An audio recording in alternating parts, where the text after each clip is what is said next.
young leadership potential, young managers, young workers, young engineers, young technicians and scientists earlier in their life are confronted with dysfunctional routines. That's a big, big achievement.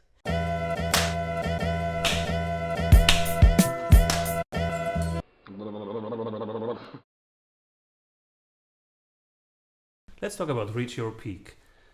How do you reach your peak? How do you see when peak is there? Reach your peak. You know, I like a metaphor. I like a picture that the smart person shared with me last week. He said, you know, a butterfly, before you're a butterfly, you are caterpillar. So does a caterpillar know that he will be a butterfly? He doesn't. He doesn't. I don't know. He doesn't. I believe the caterpillar doesn't know that. Yeah, and then the caterpillar wakes up and he has wings, or she has wings. Yeah, and I like this. I like this image. So you do your work, you do your routine, you grow. I think to reach excellence, you need something like 10,000 hours and a lot of time investment and a lot of talent as well. But then again, you could still be a caterpillar. Next time I feel like a worm, Yeah. I will tell myself that. You could still You will be fly. You don't know it yet. Caterpillar. and then there are these moments of change and enlightenment, and I think it begins with starting your inner journey. It begins by starting to ask yourself very certain questions. You know, why do I have these emotional breakouts? Why do I hurt people from time to time? Why do I get the feedback, you know, that I'm abrasive? I mean, you know, just listening to feedback and these things. Why don't they call back? Did I really have a wonderful childhood? Did I really? I mean, is it true? Yeah. Why do I have so many difficulties in? Why do I have to work so hard to feel good?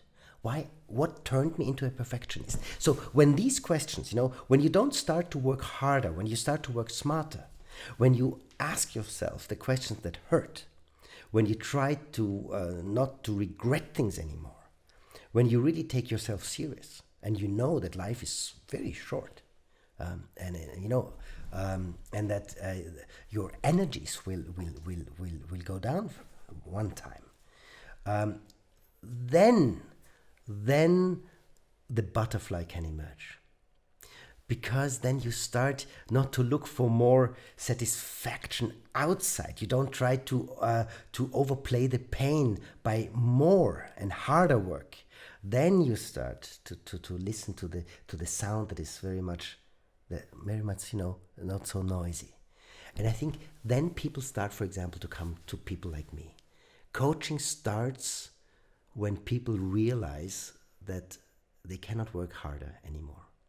How do you embark in the inner journey? In my 20s, it was you find somebody who is a skilled psychoanalyst, and you lay down 4 times a week. And later on, then the more modern psychoanalysis with 2 times a week and sitting, and then there were these workshops which just far away and with some big names. And is there a shift there? How do you embark in this journey, or is it something that is much more in the everyday situation? Let's say in the professional surrounding, in the professional paradigm.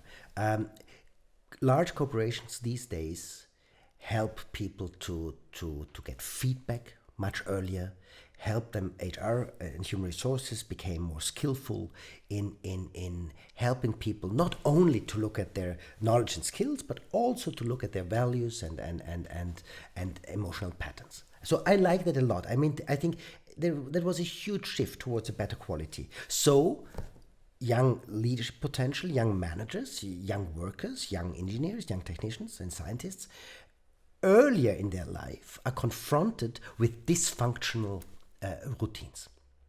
That's a big, big achievement.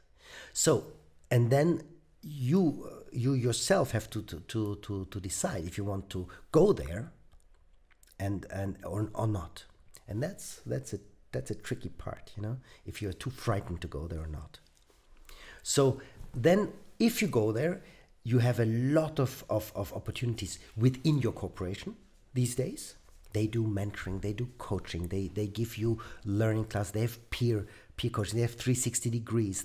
I think there is and of course leaders, managers become much more skillful in giving feedback and in listening.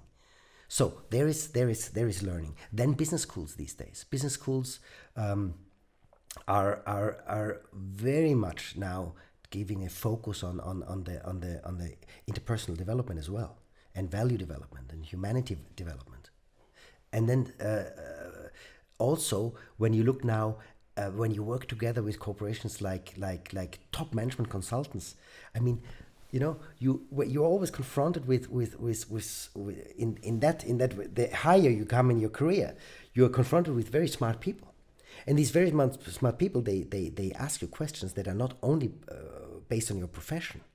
Like, for example, recently I was coaching a CEO, and he said, you know, there was a top management consultancy coming to me, and then we had a discussion. And of course they wanted to sell a project, which is completely okay. But also they asked him and then they said, you know, now you're a new CEO. By the way, how do you want to change the culture of this corporation? What is your guiding principle? So they started, you know, and when you're used to listen, you listen to smart and wise and insightful people, and you learn from everybody, from the janitor, from everywhere. So when you start to engage, or you know, to take inside this dynamic mindset, that is the moment when this learning, you find it in many different places. Only some that I refer to. Yeah. Beautiful.